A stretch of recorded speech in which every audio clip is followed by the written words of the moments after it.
लड्डू गोपाल जी के प्यारे प्यारे भक्तों, आप सभी का स्वागत है लड्डू गोपाल जी का यूट्यूब चैनल SRK टिप्स में। अगर आप लड्डू गोपाल जी की इस हैप्पी सी फैमिली में जुड़ना चाहते हैं तो जल्दी से एक सब्सक्राइब कर दीजिए और बेल आइकन प्रेस कर दीजिए, जिससे कि लड्डू गोपाल जी की आने वाली हर एक वीडियो आपको मिल सके। तो चलिए वीडियो शुरू करते हैं। अगर वीडियो पसंद आए तो एक कमेंट करिएगा और लाइक करिएगा और बताइए कि आपको लड्डू गोपाल जी की बातें कैसी लगती हैं। क्या आप भी अपने गोपाल जी से ऐसी ही बातें प्रेम करते हो? तो चलिए वीडियो शुरू करते हैं। जी हाँ, लड्डू गोपाल जी के प्यारे प्यारे भक्तों, अगर आप ये काम तुरंत शुरू कर देते हैं तो बाल गोपाल जी की कृपा आपको बरसती दिखाई देगी।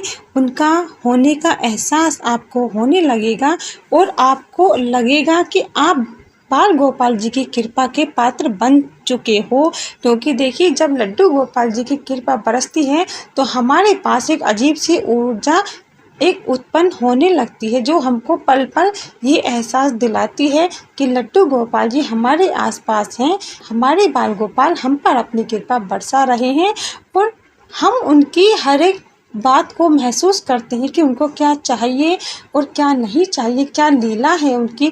वो जो लीला करते हैं वो भी हम देख पाते हैं, उनकी हर एक बात को महसूस करने लगते हैं और हमारे बाल गोपाल जी का इशारा क्या है ये भी हम जानने लगते हैं। क्योंकि देखिए, बाल गोपाल की जब कृपा बरसनी शुरू होती है तो अपने आप में ही एक अजीब सी ऊर्जा उत्पन्न होने लगती है, जो सिर्फ बाल गोपाल के भक्तों को ही महसूस होती है, जो उनके कृपा के पात्र होते हैं, जो उनके चरणों के दास बन जाते हैं। देखिए, बाल गोपाल की कृपा पाने के लिए ज़्यादा मेहनत नहीं करनी पड़ती, सिर्फ इतना करना होता है कि उनकी कृपा पाने के लिए ध्यान आपको लगाना होगा। और ध्यान लगाने के लिए जो हमें काम करना है वो काम है हमारी श्री जी का नाम, जो आपको निरंतर जपते रहना है। और नाम जपने से ही बाल गोपाल जी की कृपा जब आप पे बरसने लगेगी। तो देखिए, नाम जपने का मतलब ये नहीं है कि आज आपने नाम जपना शुरू किया और आज ही आप पर कृपा बरसने लगेगी, ऐसा नहीं है। देखिए, वो भगवान है और भगवान की कृपा इतनी आसानी से नहीं बरसती है। अगर आप उनकी कृपा के पात्र बनना चाहते हो, थोड़ी सी आपको मेहनत करनी होगी, अपना मन साफ करना होगा। किसी भी मोह माया में फंसा है तो उससे मुक्त करना होगा। क्योंकि अगर आप मोह माया में फंसे हो तो आप कितना भी ध्यान लगा लीजिए, आपका मन आपका साथ नहीं देगा। जब तक मन आपका साथ नहीं देगा तो तब तक आप किसी भी कार्य में अपना ध्यान नहीं लगा पाओगे। और अगर ध्यान आपका किसी भी कार्य में नहीं लगता है तो आप जो कार्य कर रहे हो, चाहे वो कुछ भी हो, पूजा हो, नाम मंत्र हो या घर का कोई कार्य हो, उस कार्य में आपको कोई सफलता प्राप्त नहीं होगी। क्योंकि जब तक ध्यान हमारा उस कार्य में नहीं होगा जिसको हम करना चाहते हैं, तो तब तक उसका फल हमें नहीं मिलता है, वो काम खराब ही होता है। तो देखिए, इसलिए बाल गोपाल की कृपा आप पाना चाहते हो तो श्री जी का नाम ध्यान करें, उनका नाम जपें और अपने मन को, अपने ध्यान को उस कार्य में लगाएं। जब श्री जी के नाम का जाप शुरू करते हैं और मन और ध्यान दोनों ही एक जगह लगते हैं तो बाल गोपाल जी के चरणों में हमारी ये अर्जी बहुत जल्दी लग जाती है और हमारी पुकार भी वहाँ तक पहुँच जाती है। क्योंकि श्री जी के नाम में जो शक्ति है वो और किसी नाम में नहीं है। बाल गोपाल की कृपा अगर आप पाना चाहते हो तो श्री जी का ध्यान करें। हरे राम राम राम हरे हरे, हरे कृष्ण कृष्ण कृष्ण हरे हरे। ये श्री कृष्ण भगवान का महामंत्र है, जिसकी कृपा से आप अपनी बाल गोपाल की शरण में खुद महसूस करते हो कि वो आपके साथ हैं, आप उनकी शरण में बैठे हुए हो। और देखिए, कोई भी कार्य ऐसा नहीं है दुनिया में जो हम नहीं कर सकते, लेकिन अगर जिद पे आ जाएं तो हम भगवान को भी अपने पास बुला सकते हैं। लेकिन अगर जिद नहीं है और किसी के दबाव में आकर, किसी के देखा देखी से आकर हम ये कार्य करते हैं तो वो हमारा कार्य व्यर्थ है, उसका कोई लाभ नहीं, कोई महत्व नहीं है। ऐसी पूजा पाठ करने का कोई फ़ायदा नहीं है। देखिए, कहना बहुत आसान होता है कि बाल गोपाल जी की कृपा हर किसी पर बरसती है, लेकिन हमारे साथ पता नहीं ऐसा क्यों होता है। कुछ व्यक्ति ऐसा कहते हैं, लेकिन वो ये नहीं सोचते कि जिस भक्त पर बाल गोपाल की कृपा बरसती है, क्या उसने खोया है और क्या उसने पाया है। अपने जीवन में उसके लिए क्या चीज़ महत्व रखती है और उसे किस चीज़ की आवश्यकता है।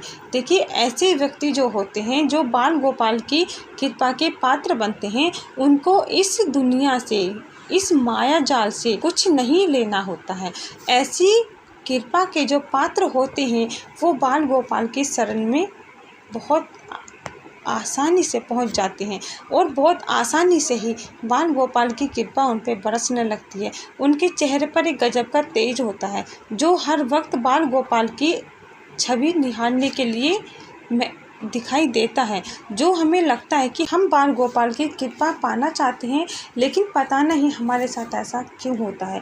लेकिन जो व्यक्ति अपने बाल गोपाल की कृपा पा लेते हैं, वो दूसरों से भी सिर्फ और सिर्फ बाल गोपाल की ही बातें करते हैं, क्योंकि उनके जीवन में और कोई बात कोई महत्व रखती ही नहीं, क्योंकि उनके लिए उनके ठाकुर जी ही सब कुछ होते हैं, उनकी दुनिया ही ठाकुर जी होते हैं। एक बात और आपको हम बताना चाहते हैं कि श्री जी का नाम ध्यान करने के लिए ऐसा ज़रूरी नहीं है कि आप झोली और माला लेकर ही उनका ध्यान करें, अपने घर का सब कार्य छोड़कर बैठ जाएं, ऐसा ज़रूरी नहीं है। आप घर के कार्य करते करते भी श्री जी का ध्यान कर सकते हो, नाम ले सकते हो। आप कुछ भी कार्य कर रहे हो, देखिए, मन में सिर्फ और सिर्फ राधे रानी का भाव होना चाहिए और होठों पर उनका नाम होना चाहिए। कार्य आप हाथों से कर रहे हो, लेकिन दिल और दिमाग आपका श्री जी के चरणों में हो, होठों पर उनका नाम हो। इससे अच्छा और कोई उपाय है ही नहीं, क्योंकि इतना समय किसी के पास नहीं होता है कि जो घर का कार्य छोड़कर और माला झोली लेकर हम एकांत में बैठ जाएं। क्योंकि देखिए, जो गृहस्थ परिवार होते हैं, उनको सब कुछ देखना पड़ता है, हर चीज़ की व्यवस्था करनी होती है, लेकिन हमारा जो मुख है, हमारी जो जीभा है, उस पर हमारे श्री जी का अधिकार है, हम पर हमारे प्रभु का अधिकार है। तो हम क्यों ना उनकी शरण में जाने के लिए ये सब छोड़ दें। देखिए, इस संसार में आए हैं तो हर एक चीज़ की व्यवस्था हमें करनी होती है, लेकिन उनकी शरण में हमें जाना है, अपने प्रभु की शरण में हमें जाना है। तो हमको अपना कार्य करने के साथ साथ अपने मन को, अपने तन को और अपने ध्यान को अपने प्रभु के ध्यान में, अपने प्रभु के चरण में लगाना है और उनकी कृपा पाने के लिए नाम जाप करना है।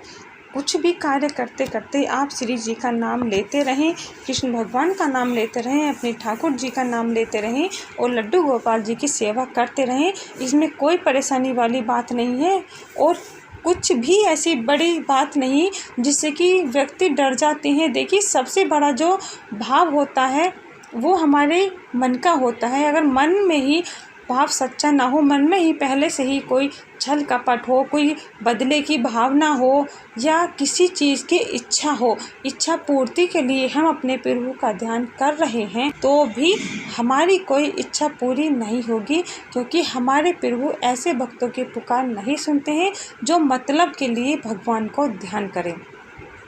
क्योंकि मतलब की इस दुनिया में रहकर ही इंसान मतलब खोर हुआ है और इस कलयुग का जो असर है वो ऐसे ही व्यक्तियों पर होता है जो मतलब से दूसरों से बातें करते हैं और मतलब के लिए ही दूसरों को अपना बनाते हैं। क्योंकि हमारे प्रभु भगवान हैं, शुद्ध हैं, पवित्र हैं और एकदम सबके लिए बराबर न्याय करते हैं। उनके लिए कोई छोटा, कोई बड़ा, कोई गरीब, कोई अमीर कुछ नहीं है। उनकी नज़रों में सब एक समान ही हैं, लेकिन अपने अपने भाव हैं। जो जिस भाव से अपने भगवान को पुकारता है, जो जिस रिश्ते से अपने प्रभु को पुकारता है, वो उसी रिश्ते से आकर उनसे मिलते हैं और उसी रिश्ते के अनुसार उसी रिश्ते के अनुसार वो उनका साथ भी निभाते हैं। तो ऐसा आप करके देखिए और फिर देखिए कि कैसी कृपा आप पर बाल गोपाल जी की बरसती है। तो इसी के साथ जय श्री श्याम, राधे राधे।